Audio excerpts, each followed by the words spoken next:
Hello guys, welcome back to our channel Wins World TV. So Jonriel Casimero may naging prangka dito, Masayuki ito. May malaking offer kay Jonriel Casimero. Pagkatapos ng magandang panalo ni Jonriel Casimero laban kay Luis Neri, ay muling naghahabol ang kanyang dating promoter na si Masayuki ito sa pamamagitan ng pag-alok muli ng malaking offer sa ating pambato. Ngunit ni Real Talk at nilinaw ni Jonriel Casimero kay Masayuki ito na mananatili pa rin siya sa taong nagpahalaga at nagbigay sa kanya ng muling pagkakataon para makalaban muli sa world title fight. Dahil hindi pa rin malilimutan ni Jonriel Casimero ang ibinigay na magandang resulta sa kanya ng bago niyang promoter na si Koki Kamida at tinatanaw niya ito bilang utang na loob.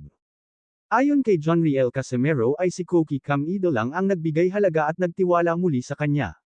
Dahil nung panahon na lagmak ang kanyang boxing career ay si Kamida lang ang naniniwala at nagtiwala sa kanyang kakayanan sa ibabaw ng boxing ring, binigyan daw siya umano ni Koki Kamida ng malaking oportunidad na hindi na ibigay ng dati niyang naging promoter, kaya ang tiwala ni Koki Kamida ay ginawa niyang inspirasyon para makamit niya ang mga tinatamasa niya ngayon sa mundo ng boxing sports. Dagdag pa ni Casimero ang pag-akyat niya sa world ranking ay umpisa pa lang ito. Kaya mas lalo pa niyang galingan at mas lalo pa niyang pagsisikapan na sa bawat laban niya ay sisiguraduhin niya na matalo ang kanyang mga makakalaban at maging world champion muli at kasama niya si Koki Kamida abutin ang kanyang pangarap na maging isang world title champion at makalaban ang halimaw ng Japan na si Naoya Inoue.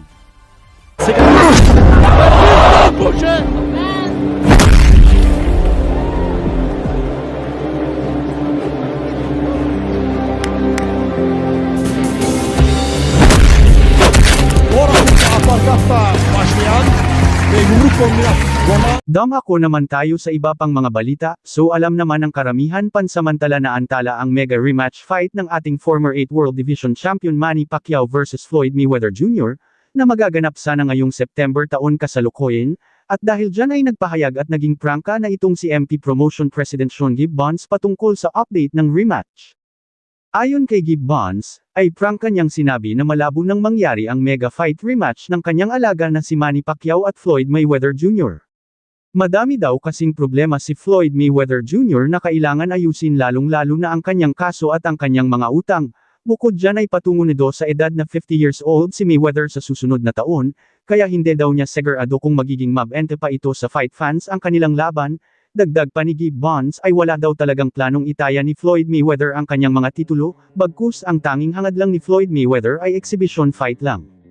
Sa ngayon ay naghahanap daw ang Team Pacquiao ng ibang makakalaban. Thank you for watching. Salamat sa inyong panunood. This is Wins World TV. Saying peace, love and good vibes lang tayo lagi, okay, alright. Thank you for watching. Salamat sa inyong panunood. This is Wins World TV. Saying peace, love and good vibes lang tayo lagi, okay, alright.